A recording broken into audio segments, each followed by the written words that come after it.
नमस्कार, जय भीम सर्वांना. कसे आहात? तर आज मी बनवणार आहे पायाचा रस्सा भाजी. तर मी आज बकऱ्याचे पाय घेऊन आलेले मिस्टर माझे. तर फर्स्ट टाईम मी गरम पाण्यामध्ये धुवून मी त्याला स्वच्छ केलं आहे आणि मगच मी त्याला आता बनवायला घेते. कुकरमध्ये बनवावं लागतं कारण त्याला शिजायला खूप टाईम लागतो. टोपामध्ये कुकरमध्ये पटकन होतं ते. तर इथं मी त्याच्यासाठी गरम पाणी ठेवलं होतं.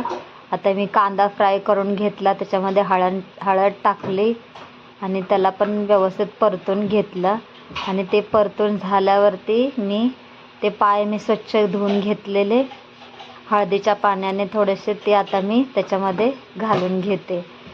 आणि ते व्यवस्थित परतून झाल्यानंतरच त्याच्यामध्ये गरम पाणी घालायचं, नाहीतर त्याचा वास राहतो. ते फ्राय व्यवस्थित झाले की मग त्याचा वास लागत नाही. मग इथे मी आता ते फ्राय करून घेते पाय टाकलेले बकऱ्याचे आणि नंतर मग त्याच्यामध्ये गरम पाणी घालते. ते बघू शकता तुम्ही फ्राय झाले आहेत चांगले, ते व्यवस्थित एकदम. थोडीशी एक वाफ काढते आणि त्याच्यामध्ये ते गरम केलेलं पाणी आहे ते मी घालते. आज संडे होता, म्हटलं काय बनवायचं. चिकन तर नेहमीच खातो, म्हणून आज काय तर नवीन ट्राय केलं होतं. आणि ते पण मी फर्स्ट टाईम बनवलं आहे. बकऱ्याचे पाय मी कधीच केलं नाही आहे ते, म्हणून बोललं एकदा बनवून बघते. आणि ते चांगलं असतं शरीरासाठी पण, कॅल्शियमसाठी पण. मुलांना पण खायला दिलेलं चांगलं असतं. मुलं तर असं खात नाही आहेत, पण जरा चांगलं वेगळं बनवलं तर ते आवडीनं खातील, म्हणून मी आज ते बनवलं होतं. नेहमी तर ते चिकनच खातात, त्याच्यामुळे आज काहीतरी वेगळं त्यांना बनवायचं होतं.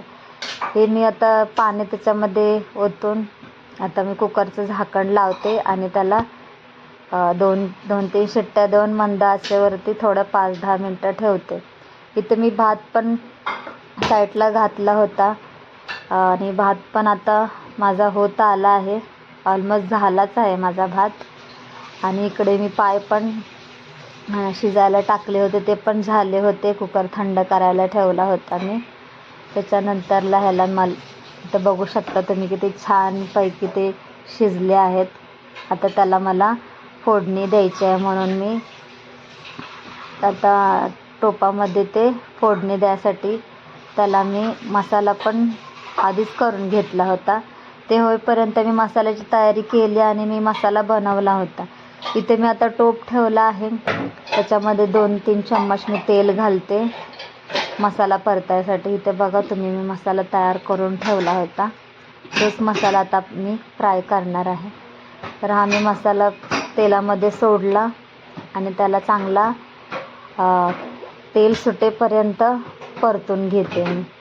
इथं बघताय तुम्ही त्याला तेल सुटत आहे हळूहळू आणि चांगला मस्त असा त्याचा सुगंध पण येतो आहे मसाल्याचा. छानच मसाला भाजला गेला आहे, तुम्ही बघू शकता किती छान वाटतं आहे तो मसाला भाजला एकदम. त्याच्यामध्ये मी घरगुती मसाला, माझा घाटी मसाला आहे तो टाकते, कारण झणझणीत असा मला रस्सा बनवायचा आहे पायाचा. त्याच्यामुळे मी जास्तच तिखट थोडं टाकते. आम्हाला तिखटच आवडतं जास्त करून. ते नंतर मी गरम मसाला थोडा टाकला आणि तो पण परतून घेतला मस्त. आणि त्याच्यानंतर मी ते पाय शिजवून घेतलेले ते पण फोडणीला दिला आणि फोडणी पण मस्त अशी बसली होती. तर छान एकदम वास येत होता, मस्त सुगंध येत होता त्याचा. एकदम असं वाटत होते कधी बनते आणि कधी मी खाते. तर बघा तुम्ही किती छान मस्तपैकी कलर आला आहे. इथे मला त्याच्यासाठी भाकरी पण बनवायची होती. इथे उकळी पण फुटले मस्त रश्श्याला. बघा तुम्ही किती छान शिजले ते आणि मस्त दिसतं एकदम. इथे मी बाजरीची भाकरी करत नाही, पण मिस्टरांना आवडते म्हणून त्यांच्यासाठी मी बाजरीची भाकरी केली होती आणि माझ्यासाठी मी नंतर ज्वारीची भाकरी केली होती, कारण मला जास्त आवडत नाही बाजरी खायला. आणि मटणाचा असं रस्सा काय असेल तर मग त्याच्याबरोबर भाकरीच छान वाटते खायला. आणि इथे माझी भाकरी पण झाली होती आणि माझा रस्सा पण तयार झालेला. भात तर आधी तुम्ही बघितलाच माझा झाला आहे. इथे मस्त सगळं गरम गरम जेवण झालं होतं. जेवणाचे काय मी शूट केला नाही कारण उशीर झाला होता.